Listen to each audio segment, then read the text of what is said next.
Hi everyone, and welcome to today's video where we're going to be doing a guide for the Mamluks for EU4 1.35 Domination. So the Mamluks are a nation which starts off spanning both Africa and Asia, and we do start off as the #2 great power in the world, and in the hands of the player, the Mamluks can have probably the best start in the entire game, maybe even better than the Ottomans, although that's debatable since the Ottomans got updated. Mamluk ideas are pretty good. We start off with plus 10% cavalry combat ability and plus 25% trade steering, then we finish off with plus 25% provincial trade power. In the meantime, we have a double idea right here, plus 5% global trade power, plus 10% trade range, plus 1 yearly prestige, plus 15% manpower recovery speed, plus 5% discipline, 10% production efficiency, a stab discount of 15%, and plus 10% trade efficiency. So a pretty balanced idea set between trading, making money, and army. Of course, Mamluk missions are quite lackluster. We do only have 5 unique missions right here, and hopefully the Mamluks will get updated pretty soon. But we do have a pretty powerful tier 1 government reform, which is the Mamluk government, which gives us monthly autonomy change, plus 3 max promoted cultures, monarch admin skill plus 2, a 25% discount with cost of advisors of ruler's culture, promote culture discount, gov cap, and Amir's influence. The Mamluks' starting position right here in Africa and in Asia enables us to expand really rapidly into the Maghreb, into the Horn of Africa, into Arabia, even fight the Ottomans super early on, and then push into Persia later on. And the ability of the Mamluks to somehow be able to diplo-vassalize almost every single small nation around us makes the Mamluks a super powerful start. So sit back, relax, and learn what you need to do as the Mamluks. Alright, here we are as the Mamluks, and of course we are going to be starting off by no-CBing Byzantium right here to block off the Ottomans from taking Constantinople, then recovering Byzantium scores and practically dismantling the Ottomans entirely in just 1 or 2 wars. But before that, let's go ahead and go into our estates right here and summon the Diet. You can pick whichever agenda is best for you. Then we're going to give the Ulama religious state, religious diplomats, establish religious schools, and clerical education. We're not giving out cheap advisor privileges just yet because we are going to be losing some stab right at the start when we no-CB Byzantium. Then we're going to give the Emirs primacy of the Emirs and increased levies, along with strong duchies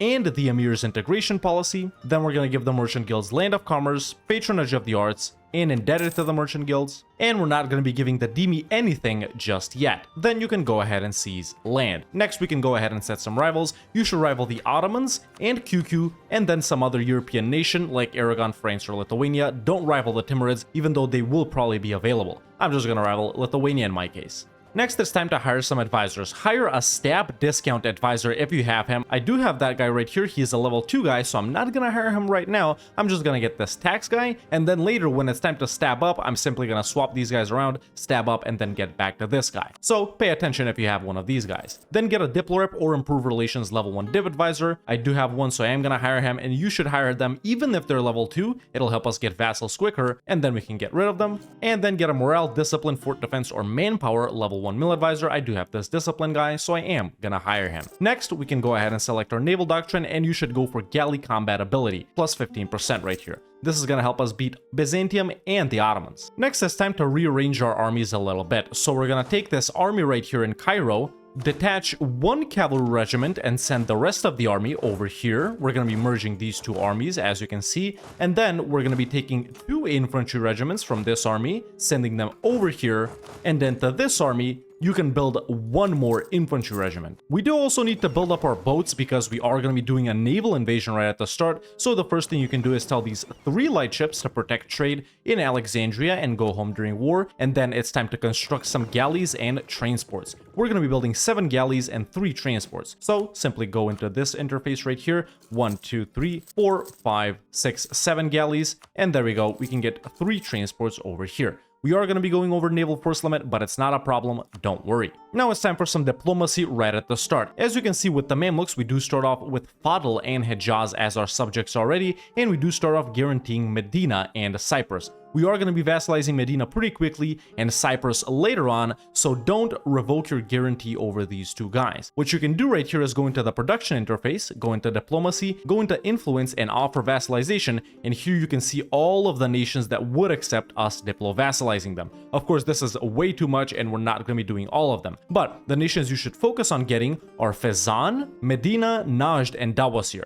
Aniza and Shamar, we're gonna straight up conquer them because they're so low dev, and then we're gonna vassalize some more guys over here and conquer the rest of them. So the first thing you should do is ally Medina, royal marry them, improve relations, send a gift, offer them mill access, everything you need to get them up to 190 so you can diplo vassalize them. And you should be doing the same with Fezzan, Najd, and Dawasir, but Medina first since we already start off guaranteeing them. So there we go, I'm gonna go ahead and ally them, and I'm gonna send a royal marriage offer to Fezzan. With 2 of my diplomats right here, I'm gonna work on vassalizing the nations that I just mentioned. You should do the same, and with this 3rd diplomat right here that's available, we're gonna start spying on Byzantium. This is not to get a claim on them, we can't get a claim on them, this is just so we get the sieges done a little bit faster. And there we go, that's your start. Now we need to wait for about a year for these boats to finish building, and then we'll be declaring on Byzantium. In the meantime, you should wrap up the vassalization of a couple of nations down here. At a certain point while you're waiting around, you will be able to take this mission, do it immediately, that diplo rep will help us vassalize nations quicker. Don't take acquire subjects just yet, save this for when we annex our subject. And once your boats have finished building, it is time to get ready to declare. By this point I have vassalized Medina, and I'll be getting Fezzan and Najd most likely after or just before we declare this war. So you can pop out your navy in the Bay of Alexandria right here and get all the other boats that you've built to go over there as well, just like that, and then we can get an admiral for our army. There we go. And you should also go ahead and recruit a general for this army right here. Once you get Medina as a subject, you will gain the Custodian of the Holy Cities modifier, which gives us +1 missionary and plus 0.5 yearly legitimacy. You should also tell your subjects to siege. And once your boats are done and your armies are ready, and by the way, your army should look like this, a 24 stack and a 6 4 stack. You can go ahead and declare on Byzantium. They won't have any strong allies. Their most likely allies are Albania, Serbia, Wallachia, Bosnia-Herzegovina, or Theodora or Trebizond, someone like that. You should simply go ahead and white peace or take some money from those guys. It really doesn't matter. But whenever you're ready, simply go ahead and no CB Byzantium. And there we go. That's our first war started. You should focus on getting Constantinople first. During this war, if you can, you should try and avoid fighting Byzantium's fleet, because in case you want to vassalize them and not annex them and then release them, you will get to keep these boats around, which will help you versus the Ottomans. And when piecing out Byzantium, what you should do is take Athens and then vassalize Byzantium if they're not in any other wars, but in my case they are. They've been declared on by Venice right here, which means I will become the defender, and even though we are gonna fight Venice, that's not our goal right now. Right now our goal is to wait and declare on the Ottomans. So if you're only fighting Biz, you can take Athens and vassalize Byzantium, but if not, you should simply go ahead and full annex everything right here, and we'll simply be releasing Byzantium. And there we go, that's our first war done. After that, you're immediately gonna go ahead and release Byzantium, just like that. And there we go. Now when we fight the Ottomans, we are gonna reconquer Byzantium's cores from over here. But that's it, that's our first war done. Now what we need to do is wait for the Ottomans to declare on someone over here, and then we invade from this side, or if they declare on someone over here, we invade from this side. It depends on what's gonna happen, but basically we're waiting for their next war. Right now they're in a war with Ramazan and Chandar, but they are about to end it, so that's why I'm gonna wait for their next one. And that's exactly what you should be doing as well. In the meantime though, you can go ahead and build up some more galleys and continue with the vassalization of the nations right here. As we can see right now, I can vassalize Fezzan. And just in a month, I'll be able to vassalize Najd as well. After that, I'll work on Dawasir. Once Medina becomes your subject, you will also be able to take the mission The Holy Cities, where this event happens and we gain some permaclaims. And this is the event right here, the fate of the Holy Cities. Basically, we can choose this first option right here, where Hejaz inherits Medina, and basically we get 1 vassal instead of 2, which is great for saving diplo slots. And by the way, we are going to be way over relations limit for the entirety of the early game as the Mamluks. Or you can keep it as it is, Medina and Hejaz, or you can just gain some dev. What I recommend is this first option right here, where Hejaz inherits Medina. And there we go. Right after your war with Byzantium is done, you should immediately start spying on the Ottomans. Once again, this is not for a CB, this is once again so we can siege them down a little bit faster, just like we did with Byzantium. Of course, when stabbing up after your Biz war, check to see if you have that stab discount guide that I mentioned right at the start. And there we go, you can bump yourself up once or twice. Right now I can also diplo-vassalize Najd, and now I'm gonna work on getting Dawasir. And by the way, these are the areas that we got claims on from this mission right here. you are going to want to conquer this instead of getting vassals right here. And this is basically how the Mamluk succession works. You can choose a Syrian ruler right here, an Egyptian ruler, or a Circassian ruler. Now, the Circassian ruler will give you army tradition and he'll always be the strongest claim, but by choosing one of these guys right here, we can more effectively make use of this right here. As you can see, we gain bonuses depending on the amount of that culture of our ruler that we own. And of course, as always, if we choose a Circassian guy, we don't have Circassian cultured provinces. So you can usually choose this guy for some army tradition and a strong claim, but if you go with the Egyptian guy, since that's the most provinces that we have of that culture, we'll gain some nice bonuses from this. It's totally up to you. Too bad we can't see their stats. And there we go, 431, not that good, but we'll take it. And as we can see in my game right here, the Ottomans have just declared their next war, which is versus Albania. Now, as I said earlier, if they're fighting on this side, we'll invade from the south. If they're fighting here, we'll invade in the Balkans. So it's totally up to you which way you do it. Of course, we are going to be doing a reconquest for Byzantium scores, so we will have to go for this as well, but it all depends on which side you choose to start your war from. And since they're fighting Albania, I of course am gonna start from over here in the south. And then, because we will have naval superiority, later we'll cross on into the Balkans. So now that the Ottomans have declared their war, I'm also ready for my war, so I'm gonna activate forts and raise army maintenance and actually move the armies down here. Just before I start this war, I am also able to vassalize Delkadir. And at this point, before declaring on the Ottomans, you should also have 5 or 6 subjects just like me. Of course, Byzantium might be a little rowdy, you can just go ahead and placate them. And you by yourself, with all of your subjects, no matter how small they are, it'll be an easy victory versus the Ottomans. So whenever something like this happens, and whichever side you decided to invade from, set your ships in the Sea of Marmara right here and go ahead and declare on the Ottomans for the reconquest of Selanik. And there we go. There's our first war with the Ottomans started. When you do fight the Ottomans, you may find yourself a mill tech behind them because of course they do start off with Mehmet Osmanoglu right here, who's a 6 mill skill guy, so they will be taking up pretty fast. Try to avoid battles with the Ottomans. This is what my war with the Ottomans is looking like right now, and I've just teched up to mill tech 4 just like them. So if you do find yourself behind a mill tech, don't fight them until you catch up. But now that I've caught up, I am ready to go ahead and engage them. I did forget to mention right at the start that because we got this privilege right here, established religious schools, we can invite a scholar at no admin point cost. So you should have done this right from the start, but you should have gone with the Hanbali scholar. While you're fighting the Ottomans, if Serbia is still here, you should go ahead and start spying on them. In my case, the war with Albania just ended. I think they just white peace. And once your war with the Ottomans is done, here's what I recommend doing. I recommend that you give all of Byzantium scores back to them, except for these two right here. And then we're also going to take these 2 provinces right here that we're going to release Bulgaria from. But first, we're going to be getting a claim on Serbia and then releasing Bulgaria. And I know what you're thinking, Hawk, why don't you ever suggest to take these provinces, provoke Bulgarian separatists, have them go here, and then we get Bulgaria cores for free back from the Ottomans? Well, that's because this strategy doesn't work, so stop suggesting it. And then I recommend getting some of these provinces right here so we'll have control of the Strait crossing. And that's your first war with the Ottomans pretty much done. This turned out about 92% war score for me, so I'm just gonna go ahead and get a couple of ducats, nothing too much, almost 300. And there's your first war with the Ottomans done. We've given Byzantium almost all of their cores back, we got these 2 provinces to release Bulgaria from, and to get a spy network on Serbia on, and then we have this right here so we control both sides of the Strait crossing, and we've effectively split the Ottomans. Now, don't release Bulgaria just yet. First, get a claim on one of these 2 provinces, the gold mine specifically, and then after you get a claim, then you can release Bulgaria. So don't core these provinces just yet. I'm only gonna core these 3 right here. And there we go. That's our first 2 wars done.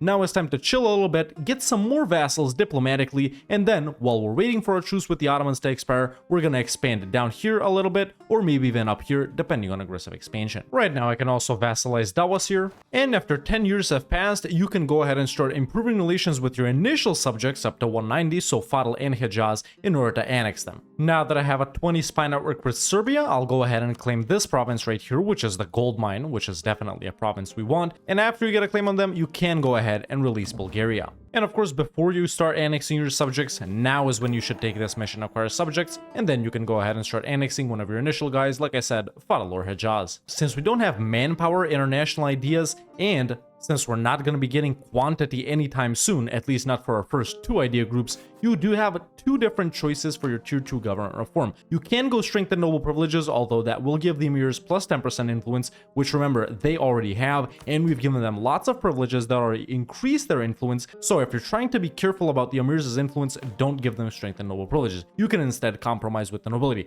However, if you feel comfortable with the emirs having such high influence and basically towing the line between them getting 100, you can go ahead and give them strengthened noble privileges. Sure, it isn't that good anymore since it gives us only 10% national manpower, but you can go with it if you want to. So, one of these 2, depending on how comfortable you are with nobility influence. I'm gonna take strengthened noble privileges. After the Renaissance spawns, you can go ahead and activate encourage development not in your capital, but in this state right here of the Delta. That is because Cairo is already pretty highly developed, and you are gonna wanna go ahead and develop Alexandria up to 30 at least, or maybe even keep pushing it up to 36 or 38 to force spawn the Renaissance. Of course, bump it up a couple of times, then you can expand infrastructure as well to make it even cheaper, and then you can go ahead and continue deving. Right now, I can also diplo-vassalize Hassa, and these are the subjects that I have right now. Like I said, some of them will be rebellious, but don't worry about it. And periodically go ahead and check this list and see if any of these guys are worth diplo-vassalizing. In my case, these are the nations that I can get, but all of these nations are pretty low dev, so it doesn't really make sense to go ahead and vassalize them. Of course, Shamar right here, they have grown a bit, so maybe it is worth it to go for them. Once you've cored up these provinces that you've taken from the Ottomans, it is time to move on with your wars, and of course in the meantime you have acquired more subjects. Now, you have 2 possible routes of expansion. You could either push down here into these guys, which like I said, we are going to be conquering them, or you can move into the Balkans a little bit and take the gold mine from Serbia if they're the nation that still has it. Check aggressive expansion first. Some of these guys might be mad right here because we did no CB Byzantium and we took quite a lot from the Ottomans, so aggressive expansion might not be that chill over in this region just yet. So, because it is pretty high-ish in my case, and it will probably be high-ish in your case too, you can go ahead and declare on someone down here. Let's check Mikolv. They're only allied to the Rasids, so we can go ahead and declare on them, and maybe even co-belligerent the Rasids. Yes, we can. So there we go. There's my next war, and your next war too, either down here or up here, depending on aggressive expansion.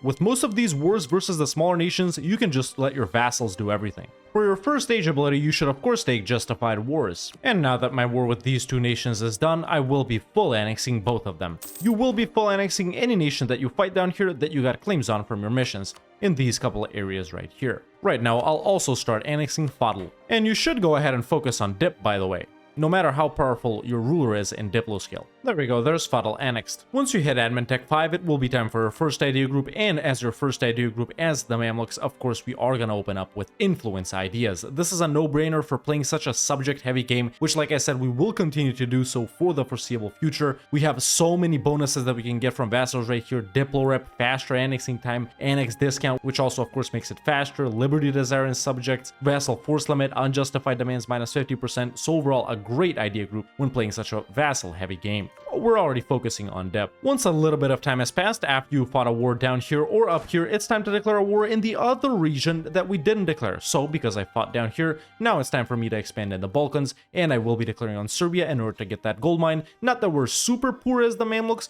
but listen, a gold mine never hurt anyone. So let's go ahead and declare on Serbia, and I'm just gonna white peace or take money from whoever their ally is, in this case Bosnia.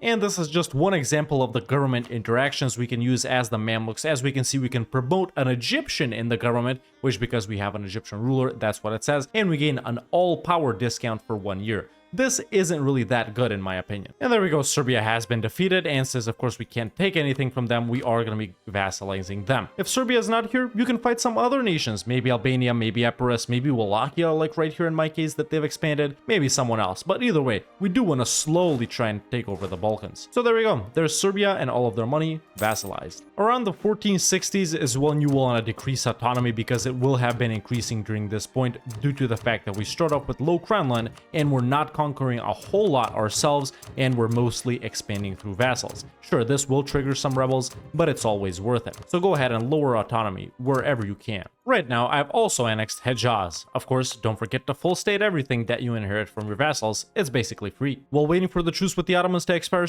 we're still expanding in these two regions down here, taking hits at them one by one. you may notice that we still haven't started pushing into the Horn of Africa or over here, and that's completely normal until our second war with the Ottomans. And in these two regions, just declare on whichever nation looks the easiest to fight to you. Let's see, Hadramut right here, plenty of allies, so has Aden. Yemen too, what about Najran? They only have one ally, which is Dongola, so this will be the easiest war, so that's what I'm going to declare on. There's not too much philosophy to this. Here's another example of the Mamluk government abilities. For 100 diploculture progress, we can gain 414 ducats. Once again, not too powerful, just like this, but either way, you should go ahead and take them whenever you can. I just forgot to take this earlier, so there we go. We can do it right now. There's Najran Don too. One province, but it is what it is. And now, since my truce with the Ottomans expires in just 1 year, I'm gonna chill until then, and then we're gonna hit them. In your game, the Ottomans may have reconsolidated a little bit, which doesn't usually happen too often in these latest patches. More likely, they'll have lost some more land. As we can see in my case, Wallachia here has taken quite a few provinces, which are Bulgaria's cores, so mainly we'll reconquer them from Wallachia, and Genoa have also expanded a little bit over in Anatolia. What we're gonna focus on right now is getting some Bulgarian cores back right here, some Byzantine cores back right here, taking this so we can kick them out of the Balkans, and then something else over here. Right now, I'm also gonna vassalize Shamar. These are the subjects that I have right now, and you guys know which ones I already annexed. And when your truce with the Ottomans is up, simply declare another reconquest on them. I'm gonna do it like this right here, and then take whatever you can back for Byzantium if you have anything left, or if not, then take Bulgaria's cores back, and then a little something over here in Anatolia for yourself. And there we go. That's your second war with the Ottomans started. This is gonna be very easy. And now that the Ottomans have once again been defeated, give back everything to these guys that you can, which in my case is just 3 provinces. Then I'm also gonna take this, so we completely kick them out of the Balkans, and then I'm gonna do a little something like this, so I can connect my land with my vassal and myself right here, and there we go. That's about enough for our second war with the Ottomans. You don't really care about aggressive expansion when fighting them. Now that we wrapped up our second war with the Ottomans, we can start thinking about also expanding down here and over here. And our priority area is actually over here, because we do want to release the nation of Iraq from some provinces right here, so we can reconquer their cores. Now, normally some of these provinces would be owned by AQ. They have been beaten up in my game by QQ, and QQ, as you know, isn't too strong. So since we don't really have claims over here, you can go ahead and start spying on nations here and here, preferably focusing here first. For your tier 3 government reform, you should go with representatives of the crown. This is super powerful for nations that focus on subject heavy gameplay, such as us as the Mamluks. Our vassals and marches gain 25% increased national tax modifier, and we gain +1 diplo relations, plus 25% vassal force limit contribution, and the monarch power tribute from tributaries isn't really that relevant, but this is still the best option as the Mamluks. So for your tier 3 government reform, take representatives of the crown. When you build a marketplace in Alexandria, you will be able to take this mission, which gives us claims on these areas right here. And then you'll probably also be able to take this mission right here, which gives us further claims along with national unrest on these areas right here. Now that I wrapped up the war with the Ottomans, I'll continue my wars down here to clean up some of the nations that we have claims on. I'm gonna go ahead and declare on Yemen and co-belligerent Hadramut, since none of their other allies would join. Those are these two nations right here, and I'm gonna let the vassals do all the work. Keep in mind, during all of this time, I am using some of my spare money to build buildings. Marketplaces primarily first. After you take your third idea and influence ideas for a diplo annex cost minus 25%, then you can continue to annex the rest of your subjects. Prior to this, we only annexed Fadl and Hejaz. Now that I've defeated these two nations, I will be full annexing both of them. And now only Aden is left of the initial nations that I was supposed to fight right here. In your case, you may have already taken care of every nation right here that you had claims on. When you hit Admin Tech 7, it will be time for your second idea group, and for your second one, I recommend picking up a mill idea group because we do need to buff up our army. Even though we have a little bit of mill ideas in our national ideas, they aren't that good, especially not the manpower recovery speed. For this, I recommend a pretty strong opener, such as offensive or quality ideas. Now, since we've already wiped out most of the nations that have navies that we wanted to fight, which was pretty much Byzantium as the Ottomans, and we're not really planning on fighting any navally strong nations, at least not anytime soon. That's why, even though quality is a really good choice as the Mamluks, I recommend offensive ideas slightly more. But if you're not a fan of offensive, you can definitely go quality. Either way, I'm gonna go with offensive for my second idea group. Now I've annexed Dawasir. Be careful of governing capacity. At a certain point, you will go over it because we start so close to it either way. So until you get to Admin Tech 8 and start building up those courthouses, you will be struggling a little bit. But to get around that, even though we're pretty low on Crown Land, you can go ahead and give the Dhimmi land rights. And speaking of the Dhimmi, since we will be getting non-Muslim provinces pretty soon, such as right here in the Balkans, you will want to also give them guaranteed Dhimmi autonomy. Since aggressive expansion has died down in the Balkans, now I'll be declaring on Wallachia to get back Bulgaria's cores. These are the 4 regions we're expanding in right now. The Arabian Peninsula down here and then later over here as well. Soon we'll be pushing into QQ, the Balkans, and then down here in the Horn of Africa. Now that I've beaten up Wallachia enough, I'll simply be giving this back to Bulgaria. Even though I could take more right here, I'm simply not interested in anything outside of the Balkans for my game right here. Of course, you could expand further up here. There's nothing stopping you. In my case, I'm just personally not interested. And there we go. That's my war with Wallachia done. Now Bulgaria has all of their cores back. The next nation that I'm gonna diplo-vassalize is a beaten up AQ right here, which is actually pretty good. We do have a couple of cores that are theirs that we can reconquer from QQ. And speaking of QQ, that is precisely my next war, mainly to get provinces to release Iraq from and then reconquer their cores from them. So that is how we're gonna start pushing into this way right here, by fighting whoever has Iraqi cores. So there we go. I'm gonna declare a reconquest for this province, for example. This is one of the Mamluk government abilities that I didn't show off. We gain manpower from this one. This is probably the best one. Now that I've beaten up QQ decently, I will be giving AQ, my subject, their cores back, and then I'm gonna take provinces to release Iraq from. Keep in mind that even though Iraq has all of these provinces right here, you can't release them from Kurdish cultured provinces, so you do need to take Mashriki cultured provinces to release Iraq. So I'm just gonna take these right here and these right here since they're gonna get them anyway. And there we go, then we can do this. This is a little bit and not too much aggressive expansion, but remember, we're reconquering their cores for later. So this is about enough for now. No money, no war reps, and there we go. I'm gonna release Iraq, and these are their cores that we have left to reconquer for later. I actually took this province for myself by mistake, but I just gave it back to AQ now. Now I'm annexing Najd, and I'm also gonna annex Dalkadir. And now my truce with the Ottomans has once again expired, and as we can see, this is all they have left. They just got beaten up by Genoa, which took some provinces and made them pop out Germian, but either way, no big deal. No matter how big or how small the Ottomans are, once your truce with them is up, you're gonna go ahead and declare. So there's your third war with the Ottomans. In my case, they look like this. In your case, they may be bigger or smaller. Either way, go ahead and declare. And now that my war with the Ottomans is up, of course, if they got beaten up a lot in your game too, in your third war, you will probably be full annexing them as well. But if not, you still have about 1 or 2 or 3 more wars against them left to go if no one else fought them. Either way, that's all it took to full annex the Ottomans in my game. 3 different wars. And that's my final war with the Ottomans done. Once you do wipe out the Ottomans in Anatolia, of course, some other nations will have expanded there. After that, you need to focus on wiping them out, which in my case are just Germian and Genoa right here, along with Trebizond. But now I can also take this mission, subjugate the Beyliks. You will be able to do that once you take these provinces right here that Karaman, Dalkadir, and Ramazan start in, and you will gain morale of armies plus 10% for 20 years, along with claims on these areas right here. Right now, I'll also annex Hassa. I did forget to mention that you should give out the cheaper advisor privileges pretty much right after you stab up after the war with Byzantium. And now Hassa has been annexed as well. Once you wrap up any war anywhere, you're simply going to continue to push into one of the 4 regions we're expanding in. Over here, over here, over here, or over here. In my game, it's time to fight Makuria, and don't worry if you think that we should be expanding in Ethiopia and Adal and those guys faster. Yes, there are gold mines down here, but this isn't really our priority. No strong nations will emerge right here, and any nation that even gets all of the Horn of Africa, it'll be easy to fight. It's more important to focus on these other regions early on first. I'm just gonna declare Makuria right here in my case. Can we co-belligerent Beja? No, because some other guys will come in, so I'm just gonna full annex them without co-belligerenting them. And there we go, this war is done too. I'll be full annexing both of these nations. We're aiming to expand down here as far as the Horn of Africa region pretty much. Now I'm gonna finish up my final war right here on the nations that we have claims on by declaring on Aden. For your tier 4 government reform, I recommend taking Maintain the Balance of Power. Right now I still haven't peaced out because I'm waiting for Makra to accept my peace deal because I haven't co-belligerented them, but either way, once your truce with QQ or whoever has Iraq's cores left in them has expired, you can go ahead and declare on them again to retake Iraq's cores.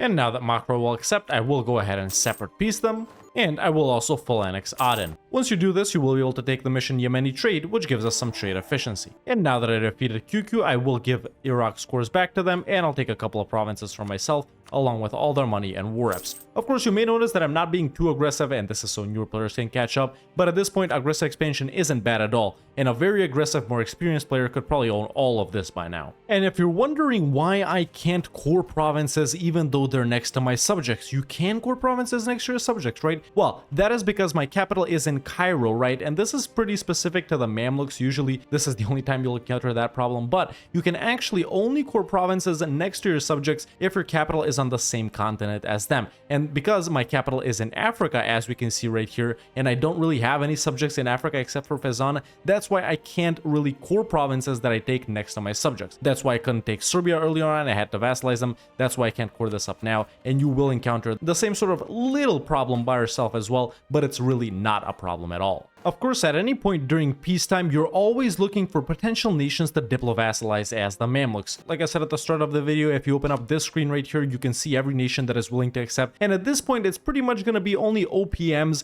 and OPMs usually aren't worth it to vassalize unless they're sort of annoying to conquer or far away or something like that. So for example, Epirus right here, I wouldn't diplo-vassalize them. I would reconquer Byzantium scores from them. In your case, you've probably already done it. Ardalan right here, they're going to be easy to conquer once we get to them. Trebizond to Makharan right here, I would vassalize since they are pretty large. They do have 6 provinces right here, so they're definitely a contender. And so is Cyprus, even though they're an OPM, it's kind of annoying to naval invade them, so I probably would vassalize them as well. Theodoro right here, not so much, maybe if I'm planning to expand over here. Of course, as you grow larger, other opportunities like this will open up as well, and you may be able to vassalize larger nations as well, so you should keep doing that all the time. And whenever you have the gov cap, or whenever you've improved relations up to 190 with a certain subject, you can go ahead and annex them. Of course, if it's a subject that you're reconquering their cores, such as Bulgaria, Byzantium, or Iraq or something like that, don't annex them until you've given them back all of their cores. And I just got a really good ruler, which is super nice. This of course can happen sometimes. And by around the time colonialism comes around, your game should look a little something like this. Basically, we started off as the Mamluks and got ready for our no CB war versus Byzantium, which was to block off the Ottomans from expanding further. And then that year or two while you were preparing, you should have worked on vassalizing some of the nations around you that I mentioned. And after we took care of Byzantium and vassalized them,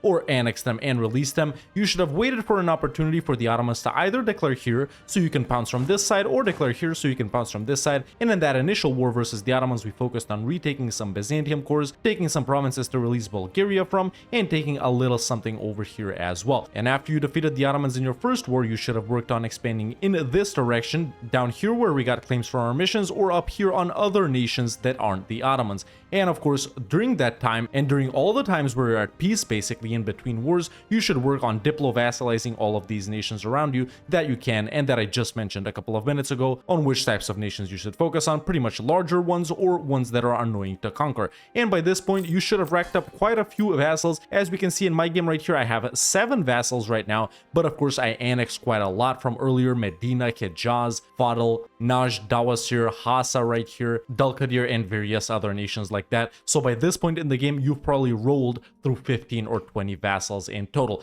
And of course, once you give all of those vassals their cores back, or whenever you're ready, you can go ahead and annex them. And after your truce with the Ottomans expired, you hit them again, expanded to different regions, vassalized other nations, truce expired again, hit the Ottomans once again, and that's basically the sort of conquest we're focusing on right now. And at this point, you have a couple of regions of expansion, one of which is the Balkans, the other one is over here in this Caucasia sort of Middle East region, the other region is finishing off the Arabian Peninsula right here, and then of course you should push down into the Horn of Africa. Now, you may notice that we haven't been expanding this way, and that is of course because we will get to that later, but once you annex Fezzan, you can start pushing into this way, beating up Tunis, maybe beating up the small guys if they're still here, and pushing into Morocco and their subjects, or maybe even Portugal, Castile, and Aragon if they've even expanded over here. Of course, by the time you get here, and by the time it is time to fight these guys, you will be way too powerful for them, and you will have no trouble beating anyone. In my game right here, the only really annoying nation that I could end up fighting is the Timurids, because they have annexed their subjects and they're pretty big, even though they aren't really hostile to me right now. And after this, you will continue to expand in the same regions we've already been expanding in, juggling between the areas that I mentioned now, including the Maghreb. And of course, you will want to shift focus from one area to another, from one religion to another, from one culture group to another, so no coalitions form.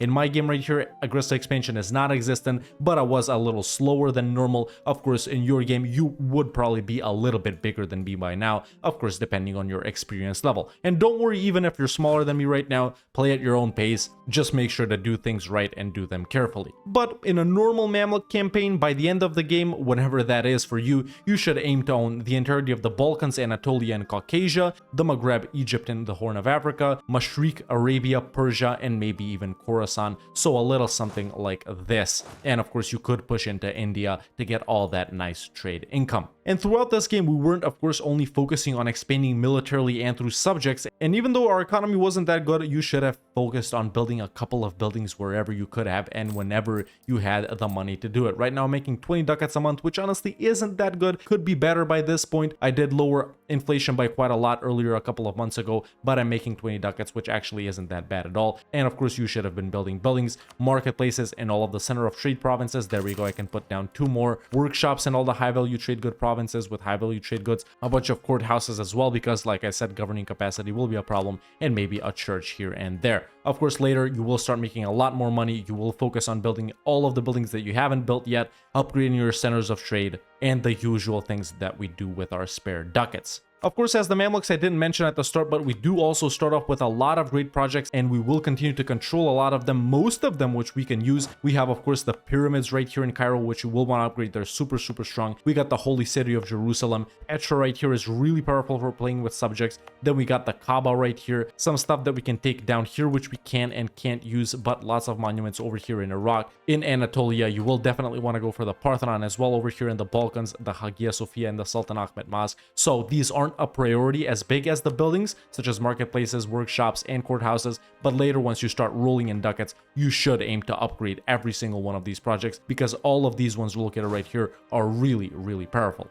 And like I said, after this point you will continue to expand in the same regions you've already been expanding in. If you have these same subjects like me over in the Balkans, you will go ahead and annex them, push into these other guys. Then I would probably fight Venice in my case, reconquer Byzantium's core from Epirus, and I would aim to own the entirety of the Balkans. Over here I'd push into QQ, annex Iraq and AQ, you know, own the entire region of the Mashriq, then push into Caucasia, stop around here because that's what I like to do. I like pretty borders. Of course there's no limitations in your game. Then I would wipe out all of the small nations right here before focusing on the Timurids. Eventually I would grow large enough to diplo-vassalize Oman, so maybe I wouldn't even fight them. Hormuz right here, they're pretty small, I could wipe them out. And then once I push into Ethiopia, I'll have 2 more gold mines right here. You should focus on that as well after you wipe out the small nations north of Ethiopia. And I'd stop around here in the Horn of Africa, get all of the Maghreb, fight Tunis, fight Castile, the usual, and that's how your expansion should go. And in your game as well, the Ottomans may also not exist by this point. If they do, of course you're going to continue beating them up because they're your initial starting rival, and it does feel so good to wipe them out. By this point your army should also look a little something like this. I have 2 stacks 24/47 right here, which isn't that bad at all, even though our force limit is massive. Of course a lot of it coming down to our vassals and stuff like that, but as we can see I'm using about 24 ducats on armies right here, so I could run another stack theoretically, even though our force limit is so massive.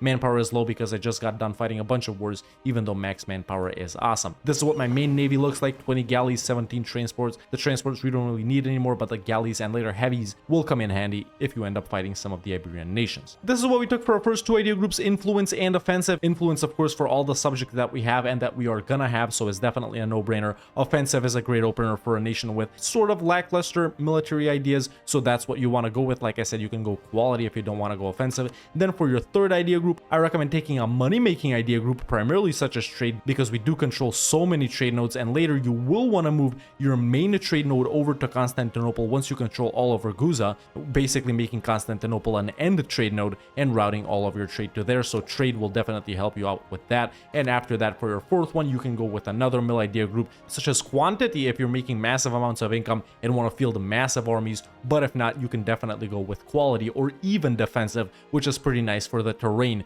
we will primarily be playing in for the entirety of the campaign. So my recommendation: influence, offensive, trade, and then quality, quantity, or defensive. The rest of the ideas are up to you if you even end up playing that far. This is what we took for our first 4 government reforms. For tier 5, I recommend organized military staff or military engineering. For tier 6, I recommend royal decree or aristocratic court if you're still playing with subjects. If you're not playing with subjects that heavily in the later game, go with royal decree. If you're playing heavy with subjects, aristocratic court. For tier 7, I recommend meritocratic recruitment. For tier 8, I recommend empowering the burghers or embracing the economic theory. For tier 9, I recommend this one. And for tier 10 and tier 11, all of them are really good. Take whichever one you need at that point in the game. You won't make a mistake with either one of them. And like I said, by the time colonialism comes around, your realm should look a little something like this. Let me know in the comments below what's the next nation that I should do a guide on. If you want to watch me do stuff like this live, you can follow me on twitch.tv/TheRedHawkLive, and if you want to catch up on stuff from over there, you can subscribe to the second channel, link is in the description. If you enjoyed this video, don't hesitate to leave a like, it really helps out a lot, and if you like the content and want to see more videos like this, make sure to hit that subscribe button so you don't miss out on any of them. And you can become a member today and join the Discord, the link is in the description. Thank you so much for watching, and I'll see you next time with another EU4 video.